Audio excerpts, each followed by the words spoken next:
Just go away. I don't want your treatment, I don't want your pity, and I don't want another nurse pretending they can fix me. I'm not here to fix you. Have you ever wondered how a single moment of kindness can change two lives forever? Sometimes the people we least expect become the ones who save us. Sit back, relax, and let me share this touching story with you. The morning sun rose over the city, casting golden light across the wealthy neighborhood where the Wellington family lived. Inside their grand mansion, 32-year-old Daniel Wellington sat alone in his wheelchair, staring out the window at the garden below. 6 months had passed since the accident that shattered his life. His room was large and beautifully decorated, but to Daniel it felt like a prison. The walls were covered with awards and photos from his past. Daniel at university graduation, Daniel signing his first business deal, Daniel shaking hands with important people. Now, all those pictures seemed to mock him. "Daniel, sweetheart, can I come in?" His mother's gentle voice came from outside the door.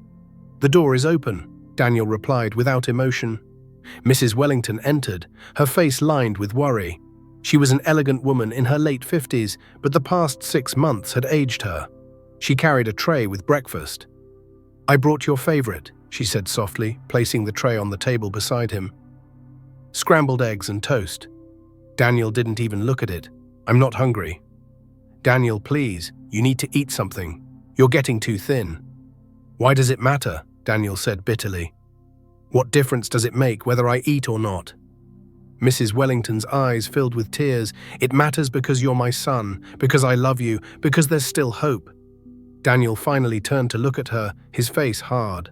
"Hope for what, Mother? I can't walk, I can't work, I can't do anything. The doctors have tried everything. Nothing works. So please, stop pretending that things will get better." "But there's a new nurse coming today," Mrs. Wellington said hopefully. "Her name is Faith Carter. She comes highly recommended. The agency said she's helped many patients who—" "No," Daniel interrupted sharply. "I don't want another nurse. I don't want another therapist. I don't want another doctor telling me to try exercises that won't work. Send her away." "Daniel, please." "I said no." Daniel's voice rose. "Why can't you understand? I'm done trying. Every time I hope, every time I try, nothing changes. I'm tired, Mother. I'm so tired of failing." Mrs. Wellington wiped her tears. "All right," she whispered. "I'll tell her you don't want to see her." She left the room quietly, closing the door behind her. Daniel turned back to the window, his jaw tight. Outside, birds sang in the trees and flowers bloomed in the garden. Life continued for everyone else, but for Daniel, everything had stopped the night of the accident. Downstairs in the grand living room, a young woman named Faith Carter stood waiting. She was 26 years old, dressed in simple blue scrubs with her dark hair pulled back in a neat ponytail. Her medical bag sat at her feet, and she held her hands clasped in front of her, trying not to show how nervous she felt. This house was unlike anything she had ever seen. Crystal chandeliers hung from the ceiling. Expensive paintings decorated the walls. The furniture looked like it belonged in a museum. Faith thought of her own small apartment across the city, where she lived with her sick father in 2 modest rooms. Mrs. Wellington came down the stairs, her expression defeated. "Miss Carter," she began, her voice tired, "I appreciate you coming all this way, but I'm afraid my son refuses to see you." Faith nodded slowly. "I understand. May I ask how many therapists he's refused?" 15, Mrs. Wellington admitted, sitting down heavily on the sofa. "We've brought the best specialists from everywhere. Physical therapists, occupational therapists, psychologists. He won't work with any of them. After the first session, he sends them away." "What do the doctors say about his condition?" Faith asked gently. Mrs. Wellington sighed deeply. "They say the damage to his spine was significant, but not complete. With proper therapy and his own effort, he could potentially regain significant mobility, maybe even walk again, but the key word is could. There are no guarantees." "And mentally?" Faith prompted. "That's the real problem," Mrs. Wellington said, fresh tears forming. "Physically, there's hope, but mentally my son has given up completely. He doesn't believe anything will help. He doesn't even want to try anymore. He just sits in that room day after day, refusing to engage with life." Faith was quiet for a moment, thinking. She had worked with many patients over her 4 years as a nurse. She had seen people recover from terrible injuries. She had also seen people give up and waste away, even when their bodies could heal. "Mrs. Wellington," Faith said carefully, "may I try something different?" The older woman looked up. "What do you mean?" "Most therapists probably come in and immediately try to start treatment, yes? They try to motivate him, encourage him, push him to exercise." "Yes," Mrs. Wellington confirmed, "and Daniel hates it. He says they don't understand, that they're just doing their jobs and don't really care." Faith nodded. "What if I don't do that? What if I simply spend time with him first? No therapy, no exercises, no pressure, just presence." Mrs. Wellington looked confused. "You mean just sit with him?" "Yes," Faith said. "Sometimes people who are suffering don't need solutions right away. They need someone who will simply be with them in their pain, someone who doesn't demand anything." "But we're paying you to provide therapy," Mrs. Wellington said uncertainly. "You're paying me for my time," Faith corrected gently. "How I use that time to help your son is up to my professional judgment. And right now, my judgment says he needs companionship before he needs therapy. Trust takes time to build." Mrs. Wellington studied Faith's face for a long moment. There was something calm and steady in this young woman's eyes, something that gave her a small spark of hope. "All right," she said finally, "I'll take you to his room. But please understand, he may be very rude to you. The accident changed him. He used to be so kind and positive. Now he's angry all the time." "Anger is often just pain wearing a different mask," Faith said softly. "I understand." They climbed the wide staircase together. Mrs. Wellington led Faith down a long hallway to a door at the end. She knocked gently. "Daniel, this is Faith Carter. She's not going to do any therapy today. She's just going to sit with you for a while. You don't have to talk to her if you don't want to." There was no response from inside. Mrs. Wellington opened the door anyway. "I'm sorry," she whispered to Faith. "Good luck." Faith stepped inside, and Mrs. Wellington closed the door behind her, leaving them alone. The room was large and filled with afternoon sunlight. Daniel sat in his wheelchair by the window, exactly as his mother had left him. He didn't turn around when Faith entered. He didn't acknowledge her presence at all. Faith looked around quietly. She noticed the untouched breakfast tray, the awards on the walls, the photographs of a young man full of life and ambition. She pulled a chair from the corner and placed it several feet away from Daniel. Not too close to invade his space, but close enough to be present. Then she sat down. The silence stretched between them. 1 minute passed, 5 minutes, 10 minutes. Faith didn't speak. She simply sat there, looking out the same window Daniel watched. She could see the garden below, the trees swaying gently in the breeze, clouds drifting across the blue sky. 15 minutes. Finally, Daniel spoke. His voice was cold and sharp. "Why are you still here?" Faith turned to look at him calmly. "Because I'm being paid to be here for 2 hours. I have 1 hour and 45 minutes left." Daniel's hands gripped the armrests of his wheelchair. "I don't want you here." "I understand," Faith said simply. "But I'm still staying." "I didn't ask for another nurse." Daniel's voice rose with frustration. "You're right, you didn't," Faith agreed.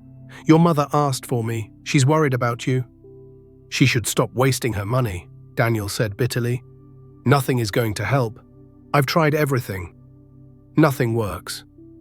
Faith was quiet for a moment. Then she said, "Have you tried just letting someone sit with you without demanding that you get better?" Daniel turned his head slightly, looking at her from the corner of his eye. "What's that supposed to mean?" "It means that everyone who comes here probably wants something from you," Faith said. "They want you to exercise, to try, to improve, to be positive. They want results. I don't want anything from you." "Then why are you here?" Daniel demanded. "Because this is my job," Faith said honestly. "I help people. Whether you want my help or not doesn't change the fact that I'll show up every day." "Every day?" Daniel repeated, his voice sharp with disbelief. "You think you're coming back?" "Yes," Faith said calmly. "For as long as your mother pays me, I'll be here. You can ignore me, you can be rude to me, you can refuse to speak to me, but I'll still come." Daniel stared at her, truly looking at her for the first time.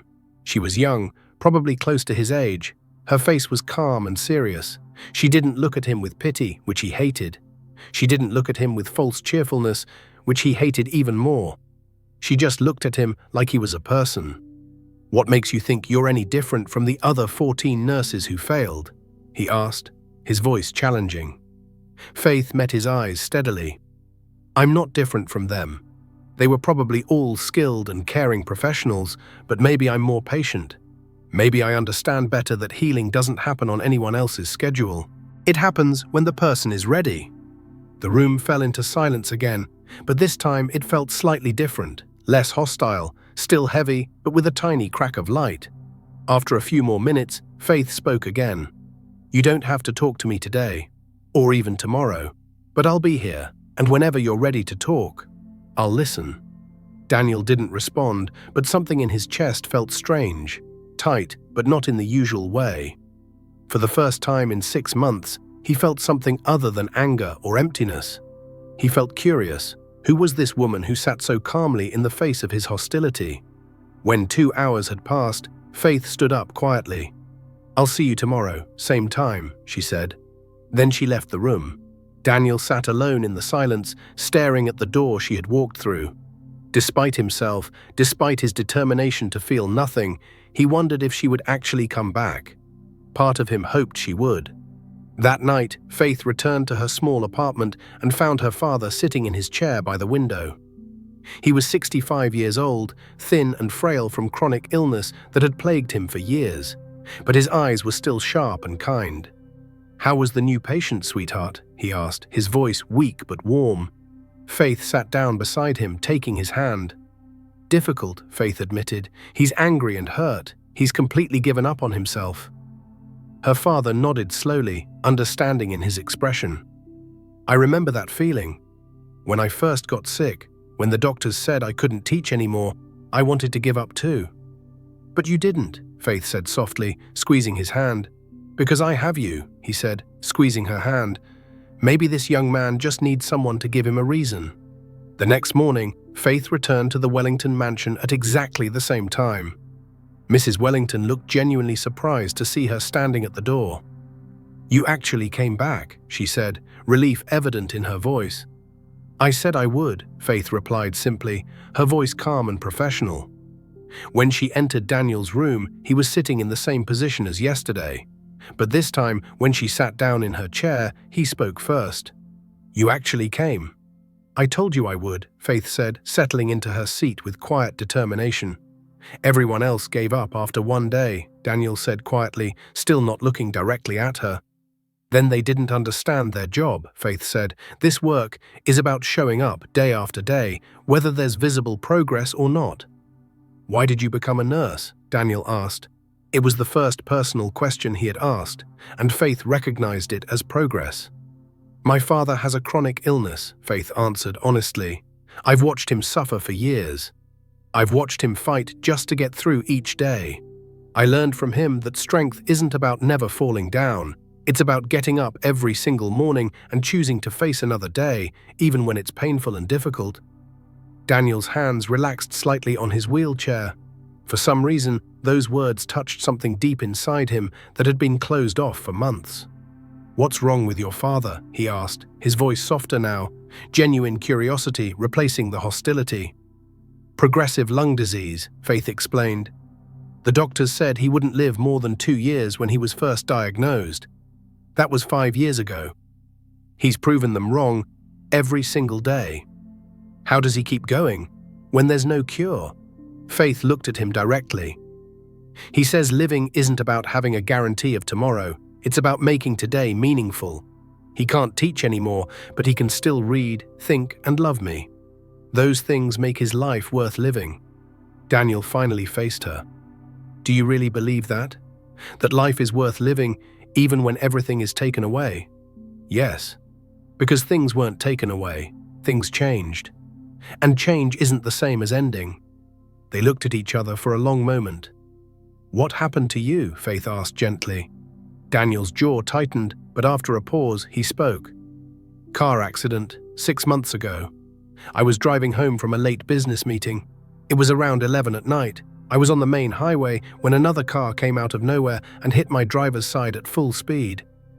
He closed his eyes, the memory clearly painful. I remember the sound of metal crushing. I remember spinning. I remember the airbag exploding in my face. Then nothing. I woke up 3 days later in the hospital and they told me I might never walk again. "I'm sorry," Faith said quietly, her voice full of genuine compassion. "That must have been terrifying." "The worst part wasn't the physical pain," Daniel continued, his voice cracking slightly. "The worst part was what came after.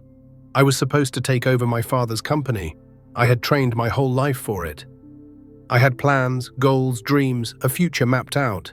In one single moment, all of it was destroyed. Not destroyed, changed. I don't know how to hope anymore," Daniel admitted. "Every time I try, I fail. And failing hurts worse than not trying." "So you've decided it's safer to feel nothing," Faith said gently. "Except you're not feeling nothing. You're feeling anger, frustration, defeat. Giving up doesn't protect you from pain, it just changes what kind of pain you feel." "Do you really think I can get better?" Daniel asked. Faith considered carefully. "I think you can improve significantly. Walking again? I don't know. But stronger, more mobile, more independent? Yes, if you're willing to work for it. And if I work and still fail, then you'll know you tried. Right now, you're failing without trying. Where's the dignity in that?" Her words felt honest, real. "You're different from the others," Daniel said quietly. "You talk to me like I'm a real person who can handle the truth." "That's because you are.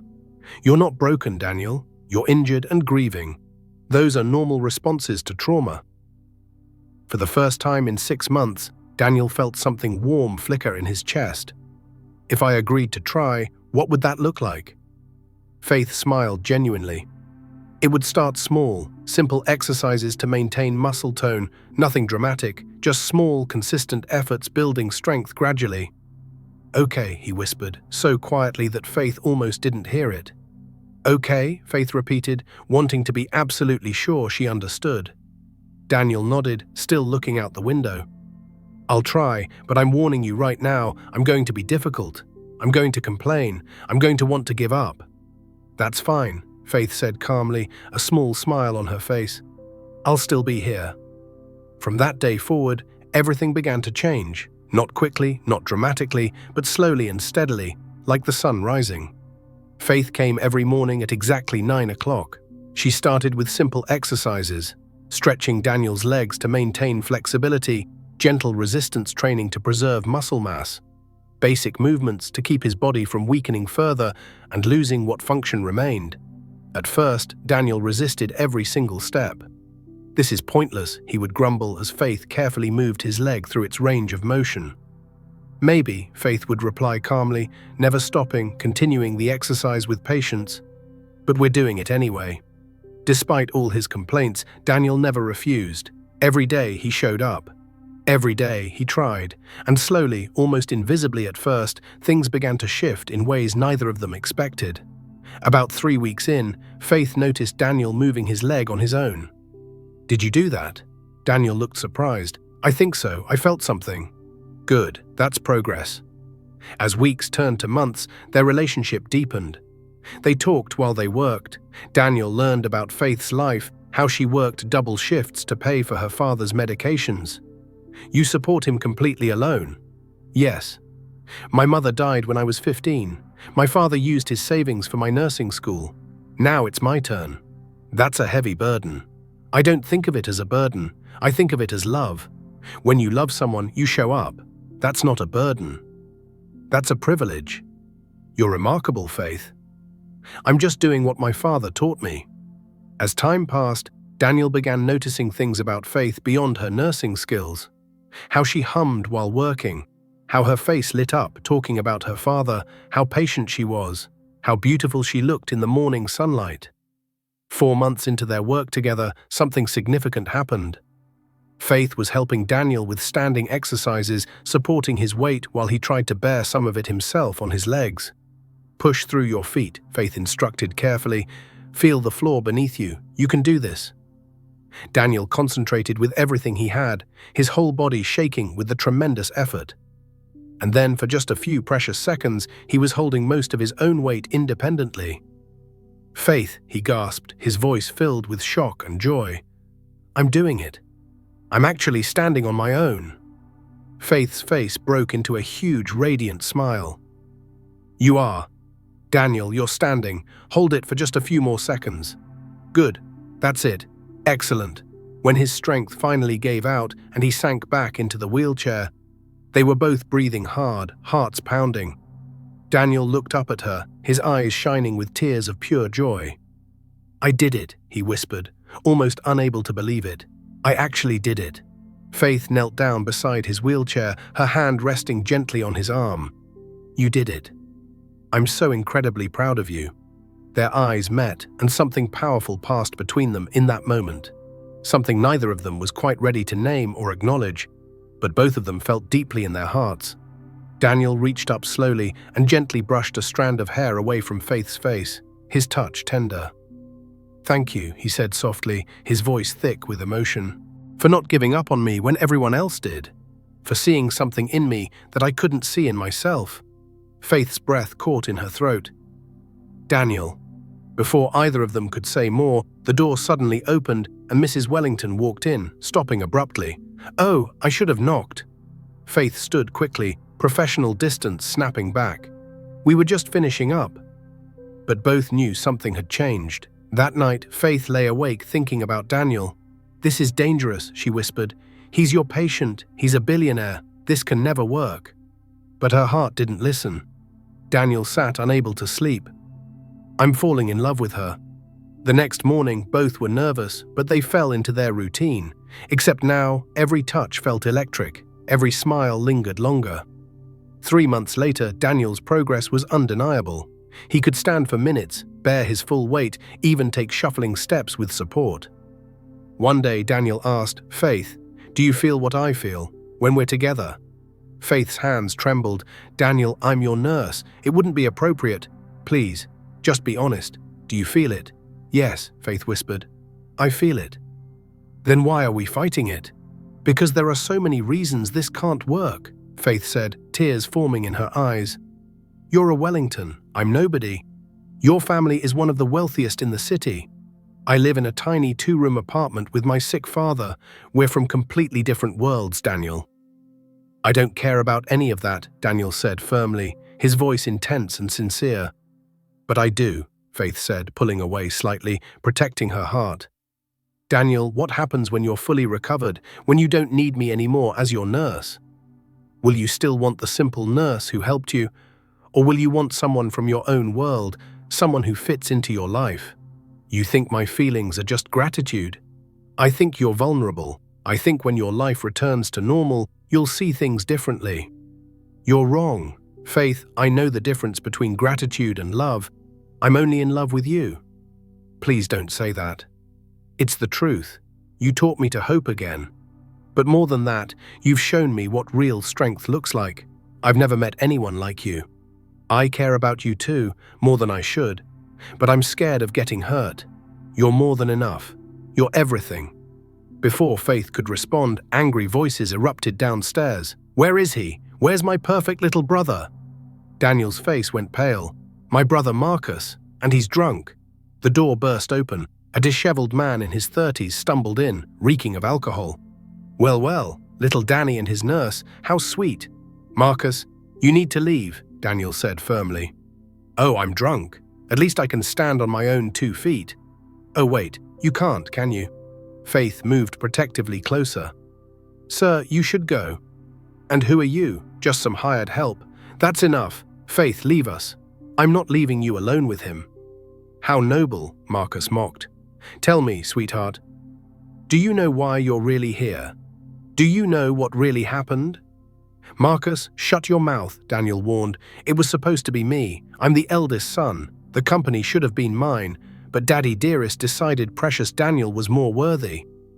So you decided to take it from me? Faith's blood ran cold. What are you talking about?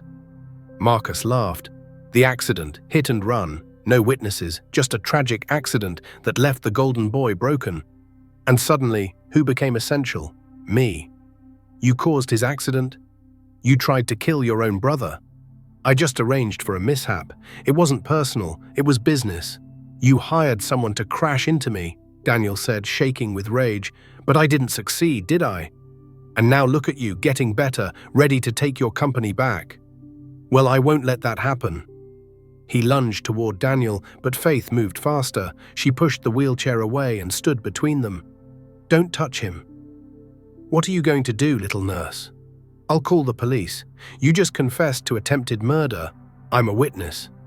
You think anyone will believe you? You're nobody. I'm a Wellington too, came a stern voice from the doorway. Mr. and Mrs. Wellington stood there, faces ashen. Mrs. Wellington was crying. Mr. Wellington looked aged. Father, Marcus began, be quiet. I heard everything. Mrs. Wellington stumbled to Daniel. My baby, I'm so sorry. It's not your fault, Mother. Mr. Wellington walked toward Marcus. I knew you felt hurt, but I never imagined you would do this, your own brother. You left me no choice. You were going to give him everything.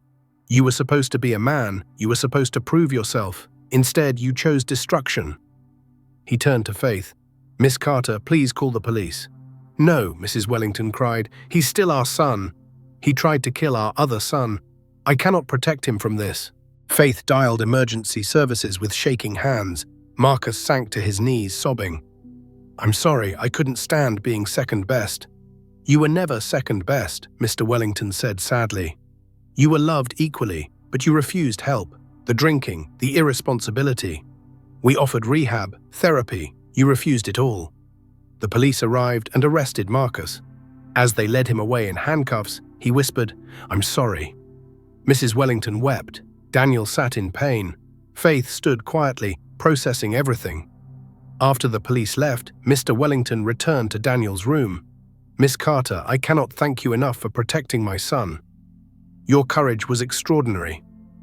I just did what anyone would do. No, most people would have frozen.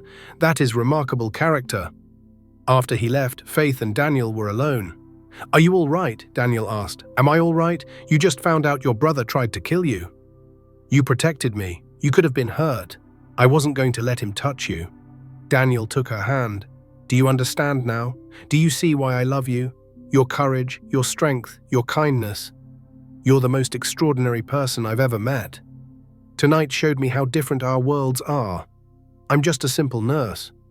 You're everything that matters. My world is complicated, but that means I need you more. I need someone real, someone who sees me as a person. What if your parents don't approve? Did you see how my father looked at you? He already approves. Faith, please, give us a chance. Faith looked into his eyes. She thought about her father's words. Life is less hard when we're not alone. Okay, she whispered. I'll give us a chance. Daniel pulled her hand to his lips and kissed it. Thank you. The next few weeks were difficult. Marcus was charged and held. Mrs. Wellington struggled with depression. Mr. Wellington threw himself into work. But through it all, Daniel continued therapy with Faith. His determination grew stronger. I won't let what Marcus did define my life. I'm going to recover. I'm going to walk again. And he did. Week by week, month by month, his strength grew. From standing to steps with support, then with a walker, then with a cane. 9 months after Faith first walked into his room, Daniel took his first completely unassisted steps. Faith arrived for their session to find his room empty. Daniel? I'm here, came his voice from the hallway. She stepped out and gasped. Daniel was standing in the hallway with no support, just standing on his own 2 feet, smiling. Watch, he said, and then he walked. Step by step, slow but steady, he walked to her. Faith covered her mouth, tears streaming. Daniel, you're walking. When he reached her, he gently took her hands in his. This. He pulled her into his arms and kissed her. It was their very first kiss, both crying and laughing. When they pulled apart, Faith was smiling hard. I love you, Faith Carter. I love you too, Faith said with joy. I love you so much. Healing is possible, love is real, and second chances can lead to the most beautiful beginnings. And so, where are you watching this from? I'm curious to know where this story has reached you. Are you somewhere warm or cold right now? Are you alone or with loved ones? Thank you so much for watching this story. If it touched your heart, please share it with someone who needs to hear it. And remember, you have the power to be someone's faith. You have the power to be the person who doesn't give up. Where are you watching from? Let me know in the comments. And tell me, what part of this story resonated with you the most? Was it Daniel's struggle to recover? Faith's courage in loving him despite their differences? The betrayal by Marcus? Or the foundation they built together? I'd love to hear your thoughts. And if you have your own story of helping someone or being helped when you needed it most, please share it. Your story might inspire someone else. Until next time, remember, healing is possible, love is real, and second chances can lead to the most beautiful beginnings. God bless you all.